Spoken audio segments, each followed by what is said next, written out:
Hello, everyone. We're at the 119th VFW National Convention doing interviews, and we currently have the Ohio State Commander here with us. So, would you like to talk about yourself and tell us who you are? Well, as you say, I'm David Root, State Commander for the Department of Ohio, VFW. Just elected and installed last month at our state convention.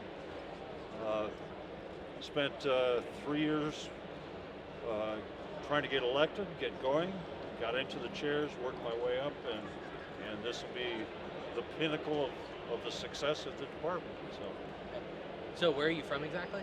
I'm from in Elyria, up by Cleveland, northern part of the city, the state. So, can you take us through kind of like before you became part of the VFW, your service and what you All were right. in? Yeah.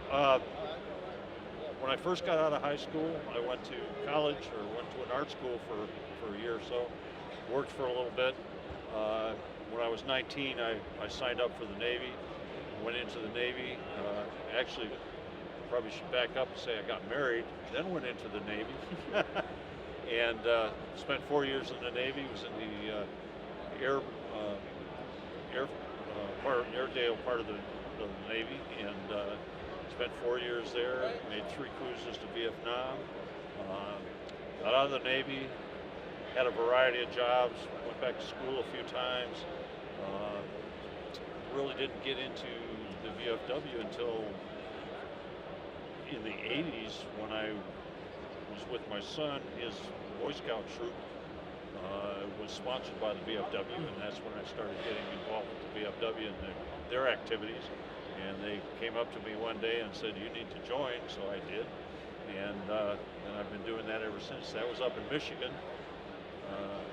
About end of the 1990s, I had to move back to Ohio, moved back here, joined a VFW here in Ohio, and started getting active there. And then I started getting active as moving up into the district, and then from district into the department. So, you've been in the VFW kind of 30-ish years? Yeah, something like that, about 30 years or so. Okay. So, obviously, you're going to have a little bit of bias, but what do you like about the VFW and what they do? That's it. I like what they do. I like the fact that they're community oriented. We do things in our community for the citizens, mostly the youth, which is how I got started working with the youth, and that led to the VFW. And because of that, I like what they do.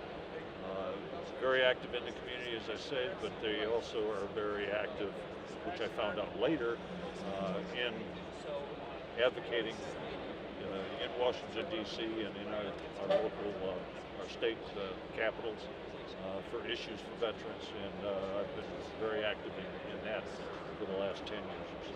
And did you say how long you've been the commander? Just last month. Just last month. All Yeah, right. just starting that. It's a one-year term, so Okay. just getting that started, and so far so good. No big problems. So, what are you planning on doing after your term's up? Are you? I am not sure yet. I'm probably going to look at maybe a year of not doing a lot. I will continue to be active. I will help those coming up behind me, working with them, making sure their years are as easy and as enjoyable as possible. But as far as what type of work I'll do, I'm not sure. I'm looking forward to going back into doing my district work, because during the last 5 years going through the chairs, working my way up, I have not been as active as I'd like to be in the district. I just haven't had the time to go to their meetings and things like that, so it'll be fun to get back into that. So, how many of the conventions have you been to actually? I believe this is about my 10th or 11th. I think that's the most that we've had today. Yeah, okay, all right. So, from being at any of the conventions, what have you like kind of seen or done with people and that you've enjoyed? I guess I get my biggest enjoyment out of it is just meeting other people, the other comrades that are here today, getting ideas on what they do in their state, getting ideas on how to improve what we do in ours. The last couple of years, we've become very close and active with our counterparts in all the other 50 states. We've had various different training meetings and sessions, and I've gotten to know them I've spent the last 5 years going to other states, conventions, learning how they do things at their convention. And every state does things just a little bit different. Yeah. Facebook has been a big asset in connecting with other departments and finding out what they do, seeing pictures from their conventions and how they run their meetings, how they set up their organization and stuff. So it's the meeting and learning process that I probably like the most. Okay, so would there be anything that you would like to tell anyone who's watching this, any former veterans or anyone who's wanting to learn about veterans? Well, the first thing I'd have to say is you need to join. You need, and I'll say the VFW, but any VSO, and become active. Just joining, VFW is the only organization I belong to, veteran service organization, I should say. And it's the only one I belong to, and it's not because I don't like the others or want to have anything to do with them. It's simply because I firmly believe in being a member means working and doing the job. And I don't have time to get 100% of myself into 4 or 5 different organizations. So I'm not going to join them just so I can put a membership card in my pocket. But join an organization, preferably VFW, love to have you, if you qualify, and then get involved. Find out where your passion is, whether it's working with the youth, whether it's working with trying to get the benefits for the veterans in Capitol Hill, passing legislation, or service officer work, whatever it may be. Find your passion and then go for it. Full tilt. And that can really help people kind of get over and move on. Yeah. And not everybody's going to do the same thing.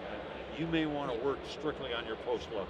You don't have to go through department and national and all the big chairs to do anything.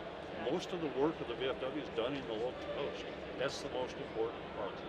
And we need good, solid, active people doing things in their communities. Just as long as you belong to something, it's better than not. Yeah, I think so. If you join, you will find something to participate in. If you look and see what there is, you'll find something. So can you tell us about your pin that you Sure. My pin is, I was, like I told you, I was in the Navy, as an Airedale. I was an aviation ordnanceman is what I was. And the wings with the little symbol in the middle and the flames on it is the logo, if you will, of an aviation ordnanceman. It's the insignia. So that's what the center part is. On the outside is a ring which has VFW and so forth on it. I designed it because I liked a pin I saw, and it was also a patch and so forth, used in World War II. It was called the ruptured duck. It still is. A lot of people will recognize it as the ruptured duck, but it had a bird in the middle of a ring, and one wing was in front of the wing, wing was in front of the ring, and one wing was behind them, which is how I designed this.